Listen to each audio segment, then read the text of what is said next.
Under the scorching sun that beat down on Montgomery, Alabama, the city pulsed with a quiet yet relentless energy. In the marble-clad halls of Haven Trust Bank, a stately building that combined old-world charm with modern efficiency, the air was filled with a soft blend of hushed conversations and the rhythmic tapping of keyboards. It was late morning, and as the initial rush subsided, most of the bank's employees had settled into their well-practiced routine. The atmosphere was one of polished professionalism, punctuated by the steady hum of activity and the occasional murmur of a conversation among colleagues. Amid this orchestrated calm, a man entered the bank through its towering glass doors. He was tall and carried an air of quiet confidence. His sharp features were set in a calm expression, and he wore a crisp navy suit that was impeccably tailored. Every detail of his attire suggested that he valued a refined presentation without the need to show off. His presence, though subtle, was commanding, and within moments his name, Malcolm Avery, would become known to everyone in the building. At that time, very few were familiar with his name, but it was destined to be etched into their memories forever. Malcolm walked directly to the nearest customer service desk. With a polite smile and measured tone, he greeted the clerk and requested to make a simple transaction. His voice was steady and courteous, and for a moment the environment seemed to embrace his calm demeanor. However, before the clerk could respond further, a firm voice boomed from across the room. "Excuse me, I'll handle this." The interruption came from none other than the bank manager, a man named Gordon Brewer, whose reputation for rigidity was well known among the staff. Gordon's tone was not friendly. It carried a sharp edge, as if Malcolm's mere presence disrupted the bank's orderly flow. Gordon Brewer had built a reputation as the self-appointed gatekeeper of Haven Trust Bank. He relished every opportunity to exercise his authority, especially when it allowed him to indulge in the biases he held unchecked. With a tight-lipped smile that did little to hide his disdain, Gordon approached Malcolm. As he drew closer, his eyes roamed over Malcolm from head to toe, betraying a host of assumptions. "Sir," he began, his voice clipped and authoritative, "we have certain policies here. I'll need to see proper identification before proceeding." Malcolm's expression remained unruffled and calm. Without any sign of agitation, he slid his identification across the counter and waited. Gordon picked it up and scrutinized it for an unnaturally long moment. His face grew increasingly skeptical as he examined every detail.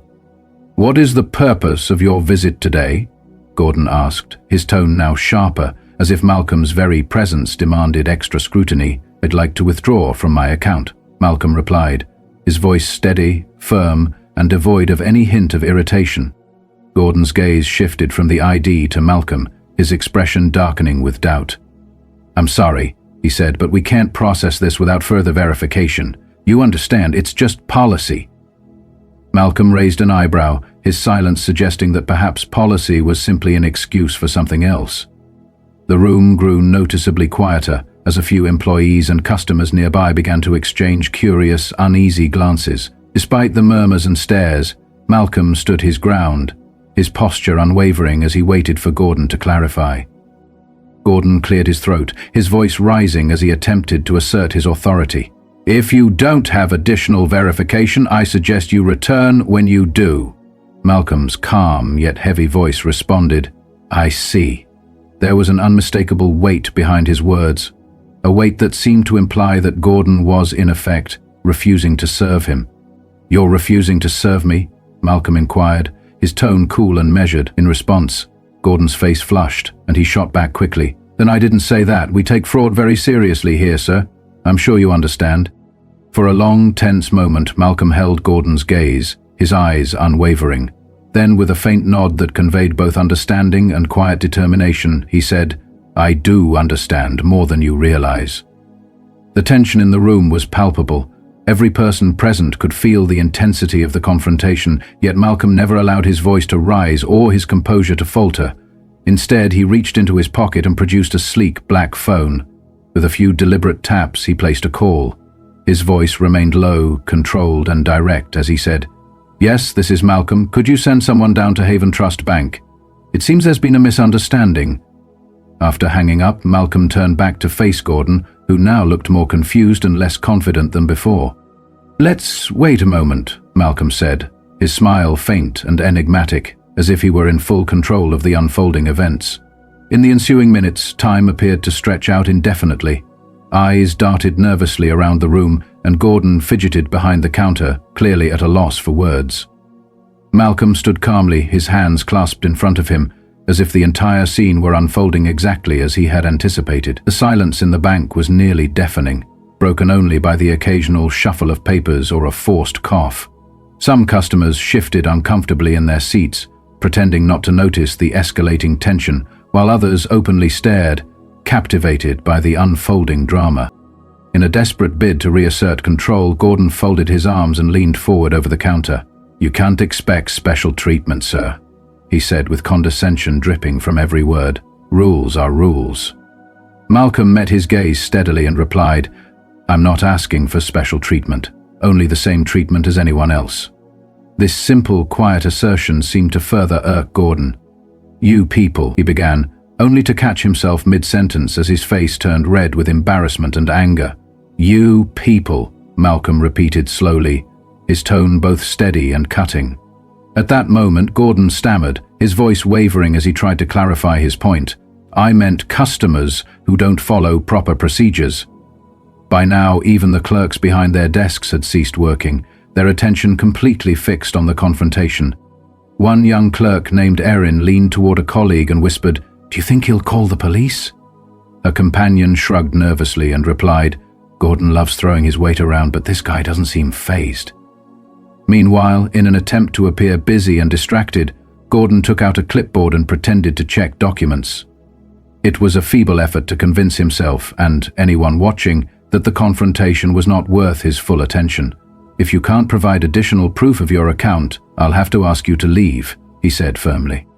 Malcolm's faint smile remained unchanged. "You're quite confident in your judgment, Mr. Brewer," he remarked. At this, Gordon bristled, retorting, "That's my job, to ensure this bank operates with integrity." Malcolm repeated the word integrity with a heavy note of irony before turning slightly to address the entire room. "Is this how Haven Trust-based defines integrity? By denying service based solely on assumptions?" he asked, his voice clear and resonant. Gordon's face hardened further. "Sir, I'll have to ask you to leave if you continue disrupting business." Just then, the glass doors swung open with a soft hiss, and a tall man in a grey suit entered the room. His stride was purposeful, his presence commanding, and every head in the bank turned to watch him approach the counter where Malcolm now stood. "Mr. Avery," the newcomer greeted Malcolm with a voice filled with deference. "I came as quickly as I could." The room fell into an even deeper silence as Gordon blinked, looking uncertainly between Malcolm and the new arrival. "Mr. Brewer," the man in the grey suit continued, turning to face Gordon with an uncertain tone. "Yes, Mr. Brewer," he echoed. Then, with deliberate emphasis, he stated, "Malcolm Avery, the principal owner of Haven Trust Bank." His words struck the room like a thunderclap. In an instant, Gordon's face drained of color, his clipboard slipped from his grasp and clattered noisily onto the counter. You own the bank," he stammered, his voice barely above a whisper. Malcolm turned to him, his expression calm yet unyielding, and said, "That's correct. And yet here I am, being refused service by the very people I have entrusted to uphold the values of this institution." A murmur rippled through the room. Employees exchanged wide-eyed glances while customers whispered among themselves. The young clerk, Erin, covered her mouth, trying to suppress a gasp. Gordon opened his mouth to speak, but no words came. He appeared to be grasping at straws, unable to piece together an explanation. Without giving him a moment to recover, Malcolm continued, "Mr. Brewer, I came here today to observe, to understand firsthand the customer experience. What I did not expect was a demonstration of bias and disrespect from someone in your position." The man in the grey suit cleared his throat and asked cautiously, "Mr. Avery, would you like to discuss this in the boardroom, or shall we address it here?" Malcolm scanned the room, his gaze lingering on the faces of employees and customers who had borne witness to the entire scene, and replied firmly, "No, we will address it here. Everyone should hear this." Gordon swallowed hard, his hands trembling as they gripped the edge of the counter. The atmosphere in the bank shifted dramatically as the reality of Malcolm's identity began to sink in. Gordon's previously unassailable confidence crumbled, replaced by visible anxiety. He opened and closed his mouth repeatedly, as if searching for an escape route that did not exist. Breaking the heavy silence, Malcolm spoke once more. "Mr. Brewer, as the manager of this branch, you represent the face of this bank to every person who walks through these doors. Your actions today raise serious questions about what this institution truly stands for, or at least what you stand for." Gordon tried to recover, his voice shaky as he began. I assure you, sir, this was a misunderstanding.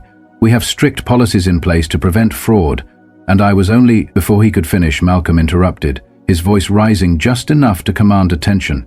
"You did not intend to deny me the same service you would offer to anyone else, nor did you intend to let your bias guide your actions." Gordon's shoulders slumped and his gaze dropped to the floor. "I made a mistake," he mumbled, barely above a whisper. Malcolm repeated the word softly yet powerfully. "A mistake." He allowed the word to hang in the air as he continued. "And what do you think happens to those on the receiving end of such mistakes? Do they simply forget? Or do they carry with them a constant reminder that they are seen as less than others?" Gordon did not respond. He looked as though he wished the ground would open up and swallow him whole. Straightening his posture, Malcolm turned to address the room, speaking with a calm but resolute tone. "To every employee and customer here, I want you to know that this bank is meant to be a symbol of opportunity, fairness, and respect for all. If any of you have ever felt otherwise, I urge you to speak out. This ends today." At that moment, the man in the grey suit, Mr. Daniels, nodded solemnly and said, "We will issue a formal review of this branch and its leadership. Effective immediately, Mr. Avery." Gordon looked up in panic, his face now a mask of anxiety. "Please, sir. I've worked here for 15 years, he stammered. 15 years? Malcolm's voice was soft yet cutting as he repeated, "And what have you learned in that time?" Gordon's voice cracked as he attempted to answer. "That power comes from belittling others, that respect is conditional." His words struck the room like a hammer. Malcolm's gaze was unwavering as he responded, "Exactly. And that conditional respect is something that too many people face every day because of individuals like you who let personal biases dictate their actions. What you did today wasn't merely wrong, it was symptomatic of a deeper problem, one that this institution can no longer afford to ignore." Every eye in the bank was now fixed on the confrontation. Employees and customers exchanged looks of both admiration and discomfort. Even Erin, the young clerk, felt a stirring of introspection as she wondered if she too had ever unconsciously treated someone differently. Meanwhile, Gordon, struggling to retain even a shred of dignity, took a deep breath. "Sir, I don't know what to say. I was wrong and I'm sorry. I allowed my assumptions to cloud my judgment." "Apologies are a start," Malcolm replied, his tone calm but resolute. "But actions speak louder than words. What will you do to ensure that this never happens again, not just here but wherever you work in the future?" Gordon hesitated, his face a mixture of shame and confusion. I don't know. I've never really thought about it like this before," he admitted. Malcolm's voice grew even more measured as he continued. "That is precisely the problem. You never had to think about it before, but now you do. If you're truly serious about making things right, you must begin by educating yourself and your colleagues. Bias does not simply disappear because one apologizes. It takes deliberate effort to unlearn and must be continuously challenged." As the room remained silent, Malcolm turned to the man in the grey suit, Mr. Daniels, and said, "I want mandatory sensitivity and bias training implemented across all branches. Furthermore, I require a dedicated channel for both customers and employees to report any incidents of discrimination or dismissive behavior. No one should ever feel ignored or devalued in any of my banks." Mr. Daniels nodded firmly in agreement. "Consider it done, Mr. Avery." Malcolm then looked back at Gordon one final time. "Mr. Brewer," he said softly yet firmly, "you are suspended pending a formal review. Whether you have a future here will depend on your willingness to confront and change the prejudices that have shaped your behavior." Gordon's shoulders slumped further. He knew that there was no arguing or undoing what had already been done. "I understand," he murmured, as he slowly stepped away from the counter. The room exhaled collectively as Gordon departed. Customers whispered among themselves, and employees exchanged glances that ranged from admiration to discomfort. Malcolm addressed the room once more, his voice carrying the weight of a final decree. To everyone here, employees and customers alike, remember that this bank is meant to represent opportunity, fairness, and respect for all. Every person who walks through these doors deserves to be treated with dignity. This is not just a matter of policy, it is a matter of human decency. His words resonated deeply with every individual present. Turning to Erin, the young clerk, Malcolm offered a gentle smile and asked, "Do you have any questions for me?" Erin hesitated for a moment before softly asking, "Sir, how do you remain so calm in situations like this?" Malcolm chuckled softly and replied, "Years of experience have taught me that anger rarely changes minds. It is our actions and our willingness to hold ourselves accountable that ultimately bring about lasting change." Slowly, the tension in the room began to dissipate, replaced by a growing sense of respect for the man who had stood his ground with grace and integrity. As the atmosphere lightened, Malcolm stepped forward once again, his composure as steady as ever. "What happened here today is about more than a single incident," he declared, his voice filled with conviction. "It is a clear reminder of how easily biases can creep into our actions, often unnoticed until they cause harm. Make no mistake, they do hurt. We live in a world where people are too often judged not by their true character, but by shallow assumptions. Such judgments are not only unfair, they are dangerous. They limit opportunities, breed division, and ultimately diminish our capacity to connect and understand one another." Malcolm paused, his gaze slowly sweeping across the room as he took in every face. "I want every branch of Haven Trust Bank to embody the values we claim to stand for, values of respect, fairness, and equal opportunity. Starting today, we set a new standard, not just for ourselves, but for others in this industry as well." Mr. Daniels, who had been listening intently, replied, "Understood, Mr. Avery. We will implement these changes immediately." At that moment, a middle-aged woman in a floral blouse stepped forward. Her voice was hesitant yet firm as she expressed her gratitude, saying, "I just want to say thank you for standing up and speaking out. It means a great deal, especially to those of us who have been treated unfairly before." Malcolm gave her a warm smile and replied, "Thank you for saying that. Remember, change starts with conversations like these." Then, turning back to Gordon, who stood silently by the counter, looking more humbled than ever, Malcolm spoke in a softer tone.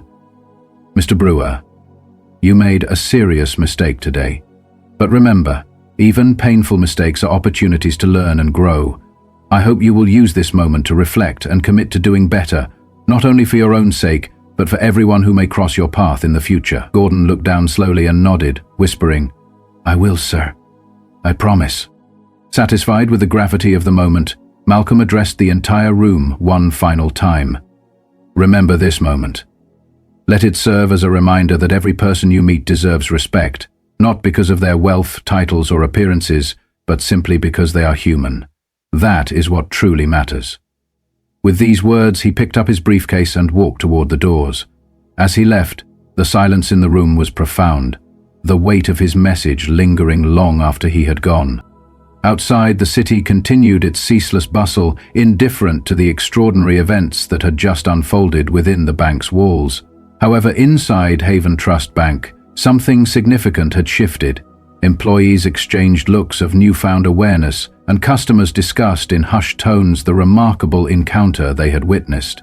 Meanwhile, Gordon Brewer remained at the counter, struggling to come to terms with the reality of his actions. The moral of the story became abundantly clear. True power does not come from authority or status, it comes from character, from the strength to lead with dignity and fairness, even in the face of bias and adversity. Malcolm had reminded everyone present of that essential truth, leaving an indelible mark not only on the bank, but on each person in the room. Word of the incident spread quickly among both employees and customers, and by the following morning, Malcolm's actions were the subject of countless discussions at headquarters. Changes were already underway. Mandatory bias training programs had been scheduled, new reporting channels were being developed, and a renewed mission statement was being drafted, one that reflected the very values Malcolm had so powerfully articulated. In the days that followed, the story of that morning became a catalyst for transformation. Employees began to question long-held practices, and even customers found themselves reflecting on how they had been treated in the past. At staff meetings, the conversation shifted toward a renewed commitment to respect and fairness. Each person in the bank began to see that their actions, no matter how small, had the power to either reinforce or challenge the status quo. Gordon Brewer, now suspended pending review, spent long hours in introspection. Each morning as he arrived at work, he replayed the confrontation in his mind. The words of Malcolm echoed in his thoughts. "You did not ask for special treatment. You simply deserve the same respect afforded to all." Slowly, with great effort, Gordon began to acknowledge the deep-seated biases that had shaped his behavior for years. Determined to rebuild himself, he enrolled in professional development courses focusing on ethical leadership and cultural sensitivity. His journey was neither quick nor easy, but with each passing day he started to understand that true leadership was not about exerting power, but about uplifting those around him. Erin, the young clerk who had watched the entire incident unfold, also underwent a transformation. Inspired by Malcolm's calm authority and unwavering commitment to fairness, she began to speak up during meetings. Her once timid voice grew stronger as she advocated for more inclusive practices, sharing personal anecdotes about times she had unintentionally overlooked the needs of others. Erin's newfound confidence sparked conversations among her colleagues, who slowly began to see that change was not only possible, but necessary. As weeks turned into months, the impact of that fateful morning rippled throughout Haven Trust Bank and even beyond its walls. The bank, once known primarily for its strict adherence to policies and a culture of unyielding authority, transformed into an institution that embraced empathy and understanding. Customers reported feeling more valued, and employees expressed a renewed sense of purpose and pride in their work. The changes implemented by Mr. Daniels and overseen by Malcolm's vision became a model for other banks in the region, inspiring a broader movement toward a more equitable banking environment. In a final, memorable address to the entire bank, Malcolm reminded everyone of the lesson that had emerged from that day. Every choice we make shapes the world we live in. We must choose to be fair, to be just, and above all, to see each person for who they truly are, not as defined by shallow assumptions, but as individuals deserving of respect and dignity. His words, delivered with both firmness and compassion, resonated deeply with everyone present and served as a rallying cry for lasting change. Thus, the narrative of that day at Haven Trust Bank became more than just a story of confrontation. It evolved into a powerful testament to the transformative potential of self-awareness, empathy, and the courage to challenge long-standing biases. The incident had sparked a cultural shift within the bank, a shift that promised to endure and ripple outward into the wider community. In the end, the true measure of leadership was not in the exercise of power, but in the willingness to learn, adapt, and strive for a better, more inclusive future. In the years that followed, the legacy of that morning continued to inspire. The bank's renewed mission statement, crafted from the very values Malcolm had championed, became a living document, guiding every decision and interaction. Employees at all levels took pride in their ability to foster an environment where fairness and respect were paramount. Customers too found themselves drawn to the bank not only for its financial services, but for its commitment to human decency and ethical practices. The lesson was clear and enduring. Change begins with each of us. When we confront our own biases and choose to treat every individual with the respect they deserve, we create a ripple effect that can transform institutions and communities alike. True strength lies in our capacity to evolve, to learn from our mistakes, and to build a future where every person is valued for who they are. As Malcolm often reminded his colleagues, every small step toward fairness builds the foundation for a more just society. It is not in grand gestures alone that change is achieved, but in the accumulation of countless everyday acts of kindness, understanding, and respect. His words continued to echo in the corridors of Haven Trust Bank, a constant reminder that while the journey toward true equality might be long and arduous, it was a journey worth taking. And so, as the city of Montgomery carried on with its daily life under the same relentless sun, the transformation within Haven Trust Bank stood as a beacon of hope. The bank had become more than a place to conduct transactions. It was now a community built on trust, empathy, and a shared commitment to bettering the lives of everyone who walked through its doors. In this new reality, every employee and customer was reminded that dignity and respect are not privileges to be granted by authority, but rights inherent to every human being. This is the story of how one man's quiet determination and unwavering resolve ignited a change that transcended the confines of a single bank branch. It is a testament to the power of introspection, accountability, and the courage to challenge the status quo. The moral of the story remains timeless and universal. In a world too often marred by prejudice and superficial judgments, the path to true progress lies in our willingness to see and treat each other with genuine compassion and fairness. Let this story serve as a reminder that every interaction is an opportunity, a chance to reaffirm our shared humanity. When we choose to act with integrity and hold ourselves accountable for our actions, we pave the way for a future where respect and empathy are the cornerstones of every relationship.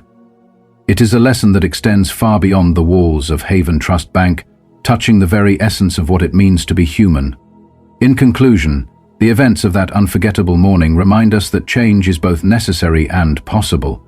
It is achieved not through fear or force, but through the deliberate choice to embrace empathy, reject bias, and honor the dignity of every individual. As we move forward, let us all remember that every choice we make shapes the world we live in. Choose fairness, choose justice, and above all, choose to see people for who they truly are. In doing so, we not only transform our own lives, but also create a legacy of hope and respect that can uplift entire communities. In every encounter, our choices have the power to shape not only our own character, but also the environment around us. The events at Haven Trust Bank serve as a powerful reminder that change begins with self-awareness.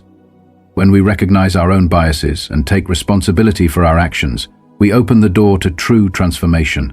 Rather than clinging to rigid rules or allowing prejudice to guide our decisions, we must choose to see each individual for who they truly are. The meaningful lesson here is that leadership is not about wielding authority or enforcing strict protocols. It's about fostering an environment of fairness, empathy, and genuine respect. When we challenge our own assumptions and hold ourselves accountable, we not only elevate our own standards, but also inspire those around us to do the same. This process of introspection and growth, though often uncomfortable, is the first step toward creating a more inclusive and compassionate community. Every small action counts. Whether it's a kind word, a thoughtful gesture, or a willingness to admit our mistakes, these actions can collectively build a foundation for lasting change. The story of Malcolm Avery and the transformation within Haven Trust Bank teaches us that true power lies in our capacity for empathy and our commitment to fairness. In a world where shallow judgments can easily divide us, choosing to treat others with dignity and respect enriches our shared humanity and strengthens the bonds within our community. Ultimately, the lesson is clear. The courage to reflect on our own behavior and to change for the better is not a sign of weakness, but of true strength.